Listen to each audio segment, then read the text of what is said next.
পিসিওডিতে 3টে P totally avoid করা দরকার। নাম্বার 1 পিটা হচ্ছে যে পুয়ার নিউট্রিশন, মানে totally avoid sugar, sugary products, process food and junk food.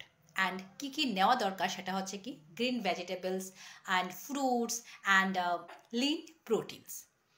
Number 2 পিটা হচ্ছে যে পুয়ার স্লিপ, মানে যখনই পিরিয়ডসের প্রবলেম হয় বা পিসিওডি ইস্যু থাকে তাহলে অ্যাটলিস্ট 7 to 8 আওয়ার্স যেন ঘুমটা যেন হয়। যদি ঘুমটা যদি ডিস্টার্ব থাকে তাহলে হরমোনসটা কিন্তু অনেকটা বেশি ইমব্যালেন্স হয়ে যায়। তো সেম টাইমে ঘুমানোর দরকার অ্যান্ড সেম টাইমে উঠার time, wake up time and sleeping টাইমটা যেন সেম থাকে। অ্যান্ড মোস্ট ইম্পর্ট্যান্ট কথাটা হচ্ছে 7 to 8 আওয়ার্স যেন ঘুমটা হয়। লাস্ট পিটা হচ্ছে যে প্যাসিভ লিভিং, মানে এক সময় একই জায়গায় বসা অ্যান্ড এক্সারসাইজ কিছু না করা। এইসব জিনিসটাই হচ্ছে কি সিমটমস হচ্ছে, এইসব জিনিস পিসিওডির জন্য অনেকটা বেশি হার্মফুল।